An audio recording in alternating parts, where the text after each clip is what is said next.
à tous et bienvenue sur la chaîne Hélios Guidance, les Gémeaux, votre tirage sentimental du mois d'avril. Nous allons voir ensemble de quoi il retourne. Alors juste avant, je vous présente les jeux que j'ai utilisés. Donc nous avons The Light Sears Tarot pour cette partie-là et nous avons le, tarot des forêts enchantées pour la première partie de tirage. Évidemment, ici, nous avons on va la mettre là plutôt, hop, là, une des cartes du tarot de Marseille revisité par Frédéric Agide. Voilà pour, les présentations de jeux. Alors les Gémeaux, j'ai souri quand, j'ai réalisé votre tirage, parce que je me suis dit: «Tiens, tiens, le tarot a envie d'être un petit peu taquin avec vous». Alors c'est pour la bonne cause, mais vous allez voir, le tarot vous fait un petit pied de nez. Alors la carte principale, c'est la force. Alors la force, on prend sur soi, on maîtrise ses instincts, on est dans quelque chose qui est, complètement, j'allais dire, contrôlé, retenu, supporté, hein, voilà, donc en fait, on est sur une maîtrise extrême de soi-même. Donc on va voir, je vais vous laisser, dérouler le tirage pour comprendre un petit peu de quoi il retourne. Quel est votre état d'esprit, les Gémeaux? Vous avez envie d'innover, vous avez envie d'utiliser une méthode nouvelle dans vos relations, que ce soit pour rencontrer si vous êtes célibataire, que ce soit pour communiquer si vous êtes en couple, que ce soit pour peu importe, en fait, vous avez envie dans vos relations d'innover, de faire différemment. Je pense que vous vous êtes dit que vous avez, essayé, plusieurs fois la même chose et que ça n'a pas fonctionné et donc vous êtes dans cette démarche de vouloir faire quelque chose de nouveau, vouloir faire quelque chose de différent. Alors, Heu, pour ce faire, vous avez envie de prendre votre temps pour réfléchir à la meilleure stratégie, mais on va voir aussi que cette façon innovante, c'est l'attente, le silence, la patience, le fait presque, j'allais dire de faire le mort, alors dans le sens où en fait vous allez être dans une inaction totale.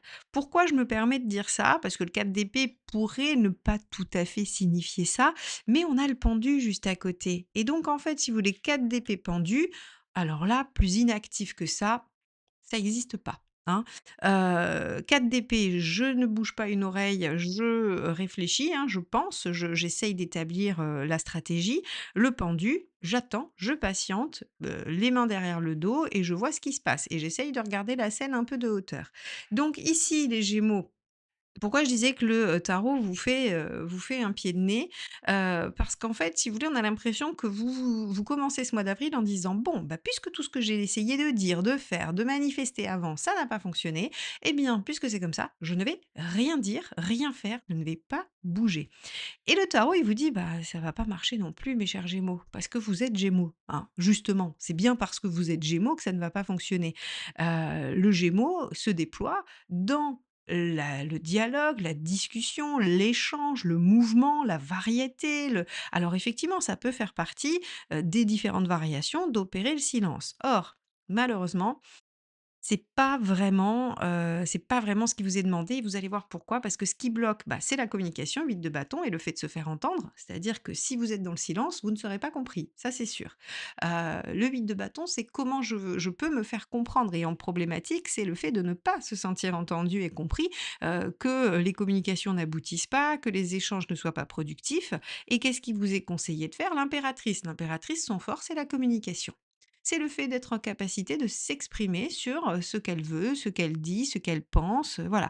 Donc ici, on vous dit, bah, le souci, c'est que, vous allez rester dans une passivité et dans un contrôle de vous-même parce que vous allez vous mordre la langue pour ne pas dire. Vous allez vous retenir, vous serrer les mains, vous allez, vraiment, voilà, vous allez vraiment mettre en place, tout un stratagème pour ne pas dire alors qu'en fait, ben, la solution, ce serait de dire. Et ce qu'il ne faut surtout pas faire, être stratégique. Voilà. Donc le diable vous dit: «Votre stratégie du silence et de la patience ne fonctionne pas». Voilà, ne fonctionne pas, c'est pas ce qu'on vous demande, c'est pas qui vous êtes, c'est pas votre façon de fonctionner et c'est une erreur de penser que c'est ce qui va faire, j'allais dire réagir l'autre, hein. L'autre ne va pas réagir avec cette stratégie-là. On vous dit, l'impératrice, elle assume aussi. C'est-à-dire qu'en opposition avec ce diable, on vous dit: «Bah, soit vous êtes dans la stratégie et donc qui dit stratégie dit, attitude, j'allais dire, décidée, hein. C'est-à-dire vous allez vous dire: «Bah, tiens ma stratégie c'est ça donc je vais agir comme ça». Donc on n'est plus du tout dans la spontanéité et l'honnêteté de qui on est. On est dans: «Je pense que si j'agis comme ça va provoquer ça». Et l'impératrice au contraire, elle est dans, «J'assume qui je suis, je fais avec ce que je suis et j'utilise ces atouts-là», hein. J'utilise ces atouts-là et je ne me mets pas dans une situation qui serait fausse, hein, avec, voilà, une fausse apparence. Donc les Gémeaux, je suis navrée si vous avez, en écoutant cette, guidance, vous avez déjà pris la décision de rester dans une passivité extrême et d'attendre de voir ce qui se passe. Eh bien, ça va vous démanger tout le mois de vous exprimer, de ruer dans les brancards, de dire les choses et j'ai presque envie de vous dire, bah, 3 d'épée, maison Dieu à la fin, on va y venir, mais j'ai presque envie de vous dire que, de toute façon, plus vous allez tenir dans le silence, plus le relâchement va être terrible. Alors, qu'avons-nous en face? En face, on a un 6 d'épée. On a quelqu'un qui semble être en transition, qui semble être en changement, qui est en mouvement et qui, par essence, du coup, ne sait pas trop bien où il ou elle en est, hein.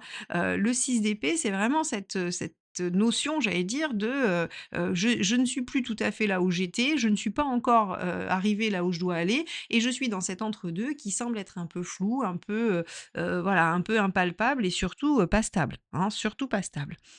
De quoi a envie cette personne? Alors, cette personne, elle est dans l'hiérophante, ça peut vouloir dire évoluer par rapport à la relation, mais on pourrait aussi être avec quelqu'un qui veut évoluer personnellement, d'accord? Qui vise en fait son déploiement et non, et non, j'allais dire la relation en elle-même. Pour moi, ce triptyque, la 6 d'épée, hiérophante et empereur, très sincèrement, j'ai l'impression qu'on a quelqu'un qui est davantage centré sur sa vie personnelle, alors ça peut être professionnel, ses activités, ses loisirs, que sur la question du couple et ça viendrait rejoindre ça, le 6 de bâton qui dit qu'en fait le problème c'est qu'il y a, personne ne se bat pour la situation en fait. Personne ne se bat pour être victorieux.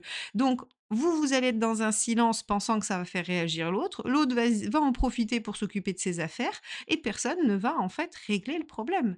Personne ne va faire évoluer la situation. Donc en fait, ici, c'est rigolo parce qu'on vous dit que ce qui va vous aider, c'est le 9 de pentacle et le 7 de bâton. C'est apprendre une autre façon de faire et défendre son bout de gras, défendre ses plates-bandes, défendre son point de vue, défendre ce en quoi vous croyez. Donc ici, en fait, si vous voulez alors, je suis allée un peu rapidement dans la lecture des cartes, mais parce qu'en fait, si vous voulez, il faut comprendre la globalité. C'est que vous allez avoir une attitude en vous disant: «Bon, bah, puisque c'est comme ça, je ne dirai plus rien, je vais bien voir si ça fait réagir la personne en face» ou je suis célibataire et puisque je ne trouve pas de toute façon, je vais rien faire et puis, bah, je verrai bien s'il y a quelqu'un qui vient. Sauf qu'en face, bah, on a à la fois, pour les célibataires, personne qui est en capacité de venir parce que chacun va qu'à ses occupations et pour ceux qui sont en couple et qui se disent: «Bah, je vais faire réagir l'autre par mon silence», bah, l'autre en profite tout simplement pour faire sa vie.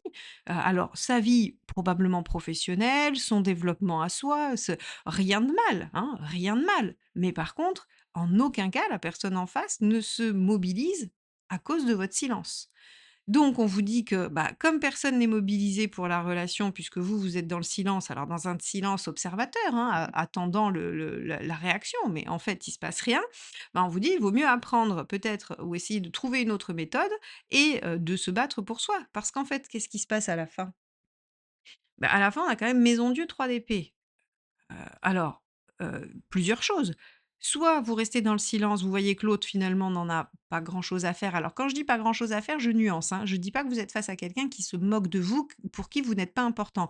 Sauf que si vous faites cette technique-là à ce moment précis, de cette période de l'année et à ce moment-là pour l'autre, en fait, comme il y a d'autres préoccupations et que vous n'êtes pas un sujet puisque vous ne exprimez rien, l'autre juste va prioriser voilà, les choses à régler ou les choses à faire et donc cette personne se détourne un peu de la relation au profit de régler ses problèmes. Donc vous pourriez vous dire: «Cette personne s'en fiche. Cette personne ne m'aime pas, n'en a rien à faire. Si je ne me manifeste pas, il ne se passe rien». Donc ça pourrait vous faire exploser en maison Dieu. Donc en fait, si vous voulez, bah, vous pourriez tout envoyer balader, vous pourriez exploser, dire des choses et 3 d'épée, alors c'est encore une carte de prise de conscience et de réalisation. Donc en fait, si vous voulez, Moi, j'ai tendance à dire que la méthode que vous allez employer, elle est délétère parce que de toute façon, elle ne peut pas porter les fruits que vous espérez. Donc soit vous poussez l'autre à bout et à vous dire les choses, alors quand je dis pousser l'autre à bout, allez-y mollo, je veux pas de problème. En tout cas, je veux dire, vous vous exprimez, vous défendez votre point de vue, vous essayez d'obtenir peut-être des réponses et dans ce cas-là, en fait, vous obtenez une vérité, qui va vous faire comprendre les choses parce que 3 d'épée et tour, ça peut être très bien. C'est-à-dire qu'on va enfin au cœur du problème, la situation est éclairée et on peut réagir. Soit effectivement, les choses sont dites et il faut revoir la totalité de la situation. Pour les célibataires, qu'est-ce que ça veut dire? Bah, ça veut dire que si, vous restez dans l'attente, il se passera rien. Si vous tentez le coup, bah, peut-être qu'on viendra vous voir en vous disant: «Bah, en fait, le problème, c'est que, voilà, ta façon de m'aborder, elle a été, maladroite». Enfin, je vous dis des bêtises, hein, je donne des exemples, mais peut-être qu'on vous renverra quelque chose qui vous aidera, qui vous permettra ensuite de mieux vous positionner. Mais le silence vous renvoie à une interprétation qui est violente pour vous et qui vous fait exploser. Alors que si vous dites les choses, vous aurez la réalité de la situation qui vous permettra de prendre conscience de ce qui ne va pas et potentiellement trouver une solution. Parce que souvent, on déteste le 3 d'épée. On dit c'est douloureux et tout ça. Pourquoi? Parce que la vérité fait mal. Mais que permet la vérité? De trouver les solutions. Si vous pensez que le problème c'est A, alors qu'en fait depuis le début c'est B, vous pouvez passer votre vie à essayer de régler le problème A. Si c'est B le problème, bah, ça ne fonctionnera pas. Et le 3 d'épée permet ça. Le 3 d'épée et la tour, qui est quand même la révélation, le fait de prendre conscience, sont des cartes qui disent mais en fait on va enfin comprendre, on va enfin savoir ce qui pose problème. Et le fait de savoir ce qui pose problème, ce n'est pas de rester dans le silence et d'attendre une réaction de l'autre. Parce que ça va vous faire péter un plomb parce que vous allez penser que l'autre, parce qu'il traite ses affaires courantes pendant que vous ne dites rien, n'en a rien à faire de vous. C'est vrai que vous êtes avec quelqu'un, soit vous rencontrez quelqu'un au mauvais moment de sa vie, cette personne n'est pas tout à fait dispo, il y a beaucoup de choses à gérer personnellement, soit vous êtes en couple avec quelqu'un qui, en ce moment, a beaucoup de choses à gérer et pour qui vous n'êtes pas la priorité. Mais si vous allez confirmer ça par votre attitude passive, eh bien, en fait, vous allez juste vous faire de la peine et vous allez tout envoyer balader alors qu'en fait, on n'a pas la réalité du problème. Voilà ce que vous dit le tarot, mes chers Gémeaux. Donc oui, il vous fait un petit pied de nez parce qu'il vous dit: «Mais les Gémeaux, n'essayez même pas de ne pas parler, n'essayez même pas de rester dans la passivité et dans l'attente. Ce n'est pas possible, ce n'est pas votre nature profonde. Donc communiquez, essayez plein de choses, ouvrez-vous, mais en tout cas, ne restez pas dans le silence en espérant que ça va produire un résultat que vous attendez». Voilà pour vous, mes, chers Gémeaux. N'hésitez pas si vous avez besoin d'éclairage sur votre situation précise, vous pouvez aller sur mon site Helios Guidance, et voir ce que je propose en matière d'accompagnement. Merci infiniment également pour vos abonnements, vos likes, vos partages, vos commentaires. Merci de faire vivre cette chaîne. N'hésitez pas à continuer, hein, si vous n'êtes pas abonné, abonnez-vous et on se retrouve très vite pour de nouvelles guidances. Bye